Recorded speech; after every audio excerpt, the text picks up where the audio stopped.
Ron Smith is the CEO and one of the founders of Verdant Power, which is an exciting company because it has an operational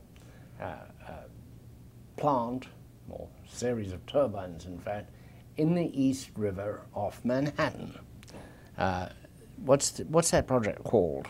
In New York City, it's called the Roosevelt Island Tidal Energy Project. Right. That's because it's right by Roosevelt Island. Yes. Which was, at one time, was used for all sorts of purposes, hospitals. Right, hospital, exactly. And it's, Roosevelt Island is right between Manhattan and Queens in the East River. And which side of the river is are the turbines? The turbines are between Roosevelt Island and Queens, on the Queens side. Well, this is a stretch of water that many Americans have seen. They've taken the Circle Line around Manhattan, or they've driven over the 59th Street Bridge or something like that. And how long have you had power been produced in the East River? Well, the project we have delivered in a series of phases. In phase 2, we deployed 6 turbines in the East River in late 2006, the spring of 2007. So 5 of those turbines were generator connected to the grid, to the Con Ed grid. One was a dynamometry unit to do measurements and instrumentation for the characteristics of the water flows and the power. Those turbines, we went through 3 or 4 deployments through late 2009, about 2.5 years. At that point, we extracted the turbines and developed a new generation, a Generation 5 system, which has now been completed and is currently under construction. So the next phase, we received in January a license from the Federal Energy Regulatory Commission to deploy up to 30 turbines in that site, which would be a little bit over a megawatt of power. How deep are the turbines? The water there is 10 to 11 meters deep. The turbines are deployed on the bottom. The turbines have 5-meter rotors, so they're always about 5 to 6 feet below the surface at low tides. And that does not interfere with any sort of marine traffic on the surface? No, we work with the Coast Guard and we have the area cordoned off with buoys. But if pleasure boats or any boats came through, their drafts would be above where the turbines are in the water. Are you pleased with progress? We'd like it to move a little faster. We've had to move through a fairly stringent regulatory regime, which is understandable. Hopefully, with the development of the environmental impact knowledge, we'll be able to, other developers as well as us in the future, will be able to move a little bit more quickly. But we are happy that the Federal Energy Regulatory Commission has made some innovations that have allowed us to get a license to deploy this first commercial field here in New York. Are there any other commercial operations proceeding at this time in the U.S.? There are. There was another license which was issued about a month after ours to Ocean Renewable Power Corporation in Maine. That project, in fact, just yesterday, it was announced that the Maine Public Utility Commission was going to put in place a power purchase agreement for 21.5 cents a kilowatt hour for that project.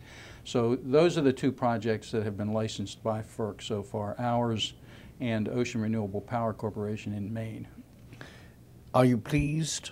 Are you pleased with the way it's gone? Are you pleased with the cost containment? Cost is an issue because this is the first time this has been done. We are learning as we are doing.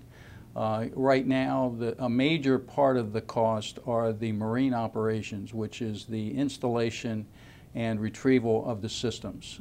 And so we're using conventional installation approaches that have not been optimized for these types of activities. So one of our challenges moving forward is to significantly reduce the marine operations cost.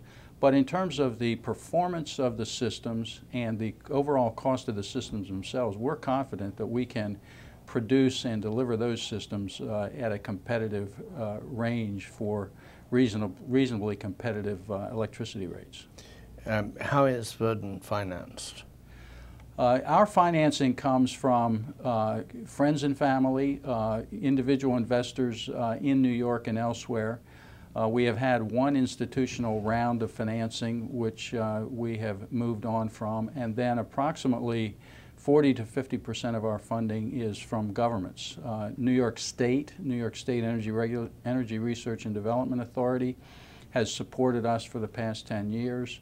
The U.S. Department of Energy, U.S. Navy, and a few Canadian organizations provide government support to our projects. Will this be a possibility for many rivers in the U.S., or is that a limited number? You need depth and flow. You need depth and flow. The U.S. Department of Energy is currently conducting a resource assessment survey of rivers throughout the U.S., which is due to be released in June of this year. So this summer we should have a good sense of the amount of resource that is available for these types of projects throughout the United States in rivers. What do you think the life of the turbines is? Well, that's a key component of cost. So what we have been doing in the development of this generation system is working with the DOE laboratories, Sandia, National Renewable Energy Labs. Our objective is to have our turbines operate underwater for 20 years. At this point, we have identified a 5-year refurbishment cycle, which our objective is to extend. But at this point, because we haven't done that, that's our specification. I take it the East River is not purely fresh water, that it's brack. Yeah, it's a saltwater tidal strait from the Atlantic Ocean and Long Island Sound. And that makes a difference having salt present, doesn't it? It does. So it's important for us to have both corrosion coatings and anti-fouling coatings on the systems for their longer life, but also in terms of their environmental impact and environmental interactions. Where have the turbines been made? They're being made throughout New York State. We try to keep that. Certainly our objective working with NYSERDA is to build as much of our industry and our supply chain as we can in New York State. Currently, the new blades are being produced at a facility in Holland, Michigan. What are they made of? They're fiberglass. They're fiberglass composites. We recently had the current generation of blades tested at National Renewable Energy Labs. They successfully have gone through over 2 million cycles in testing the longevity and strength of the blades. What about the environmental impact? Environmental impact of these technologies is critical. It is part of our major investment in the project in the East River. We've spent multiple millions of dollars designing and monitoring fish around the turbines, the 6 turbines. So we deployed 24 underwater hydroacoustic transducers to monitor fish movements in and around the turbines, all of which basically showed that fish do not interact with these turbines as they're rotating. I would not have thought of the East River as opposed to the Hudson as being fish-rich. It's not. It's an industrial river, isn't it? Yeah, it's been used for heavy lifting for a very long time. Yeah, the real concern is the fish movements in the spring and the fall, when the fish come into the Hudson River, striped bass in particular, and a number of other species, and then exit the East River in September, October. You have an operation in Canada. We have a project in the St. Lawrence River outside Cornwall, Ontario. Canada, we have a subsidiary, Verdant Power Canada, focused on projects in Canada because Canada is a hydropower nation. And Canada currently is stepping up and is interested in taking a lead in this industry moving forward. Certainly one of the greatest resources in the world is in Nova Scotia at the Bay of Fundy in terms of the power of those tides. It's been talked about for a very long time. Ever since I can remember, people have talked about harnessing the power of the Bay of Fundy. It hasn't happened, though, has it? No, but certainly in the last decade, there has become a renewed awareness of that potential. Certainly Nova Scotia has put in place a renewable feed-in tariff for tidal energy, which is significant and among the top in the world, to support initial demonstration projects there, with the objective of leading the development of the industry in the Nova Scotia province. Are you interested in tidal as well as river?